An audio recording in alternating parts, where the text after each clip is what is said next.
Well, I just saw that my battery to my camera was dead all the way, and I'm hoping I got the last little segment.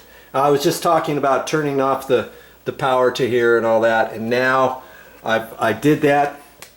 The breaker was right in here. I turned it off, and now I'm ready to work on here, because what I was saying is there's an electrical breaker here, and it used to operate this plug right here, because that's all that was here. Then we installed this 4-hour timer, and I've got all that stuff on my video, my YouTube channel, and on my website, www.VideoJoeKnows.com. You can probably find it there easier. It's all in categories there. If you ever want to find something and you're on YouTube, go to my website, VideoJoeKnows.com, and I've got categories, and it might be easier to find what you're looking for, because I have over 2,685 videos as we speak, maybe more when you watch this, and you'll more easily find them on the website. Okay, so what I did before is I ran the power. The power used to be here. Then I rewired this and ran another wire over to here. So when you turn the electrical panel on, the power comes directly over to here. It bypasses this junction box, comes over. Main power is here. You turn the timer on. That throws power over to here, and then the air conditioner works. Okay, this timer has been sticking. Okay, it's been, oh, I don't know, 2-3 years that this timer has been installed, and this is a vacation condo rental, and this gets a lot of use and abuse. Lots of times when people turn this on, they'll think they have to turn it off, and they'll manually do it. This is only a plastic handle. Sometimes this gets all loose here too, because usually when I turn this on, I don't touch it.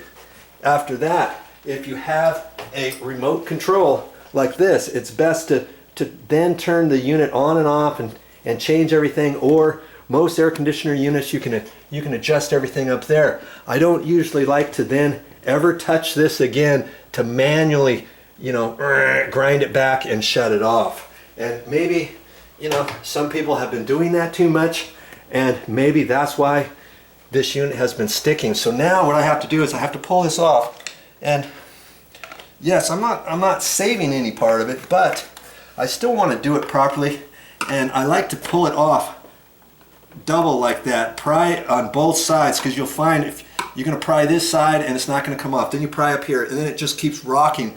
You do both at the same time, and you can get it out far enough, then you can pull this off. Okay. And I was going to do this without having my nail bag on. Look at all my tools here. I don't know if you can see that or not. Where am I? Here I am. Okay, I was just going to do this, you know, one tool at a time without my nail bag on, but I got to have my nail bag on. Whenever I do something, I like to know exactly where everything is, and I don't have to get it out of my nail bag, you know, if I don't have my nail bag on, and reach up here. It's never as easy as you think. So that's why I just went ahead and put my bag on. And this has a little nut right here that you have to take off.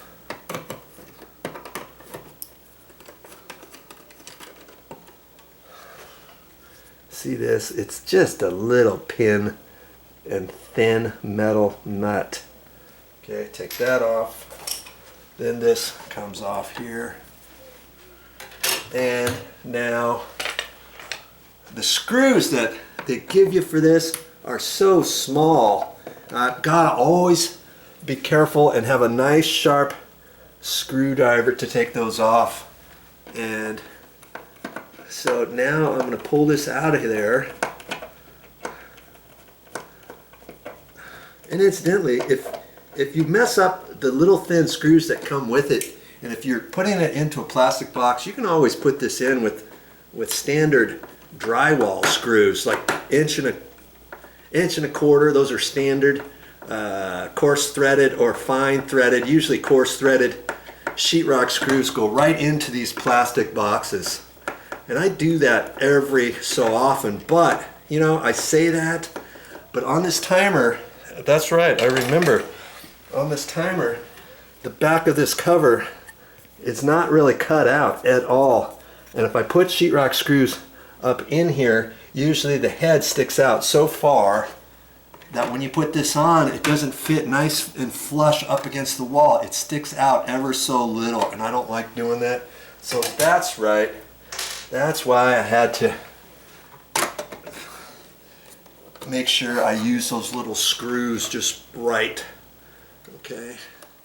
Now with this, there's only 2 wires that come to this timer. That's it.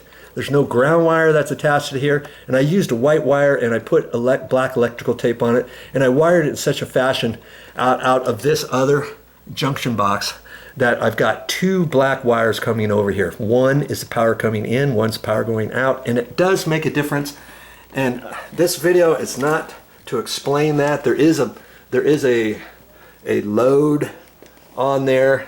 I forget what they call it. Okay, there's a line and a load. You look on there and it's very difficult to see a line and load. Okay, but like I say, this video, all I'm basically going to do is take these wires off and remember which wire goes to which side here. Okay, and to take that off, there's some screws in here, of course. Okay, and I'm going to back this up just a little bit and you'll still be able to see it. And Phillips screw driver would do the trick, and that's it. Just loosen up the screw. You don't have to take it out all the way, and voila, it comes right out, because there's a little sleeve in there that slides in and out when you start tightening that up. So I just have to remember this white one goes on the top and the black one has to go down. And I have to look at this, because if I had that upside down or something, I got to make sure that my next timer goes in the very same way. So when I look up here, I don't think you can really see it, but it says load up there and lines down there. Okay, and there is an actual top and bottom on here, I believe, and I always look at the writing and make the assumption that is going straight, and it is. And also you can tell once you put the handle back on, you've got your cover plate on there, you know your handle's going to go up here and it's only going to turn one direction. So if you put that timer in wrong and you start turning it that way, or you have to put the cover, you have to put the handle on a different direction, you'll know, okay, I guess I got it backwards or something. Okay, so I ended up getting another timer exactly like the other one. Okay, and I like to try to match everything the best I can, and I'm gonna install that next.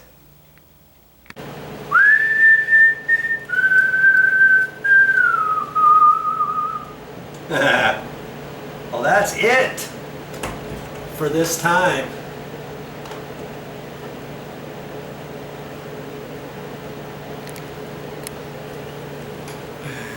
But I'll be back with more videos.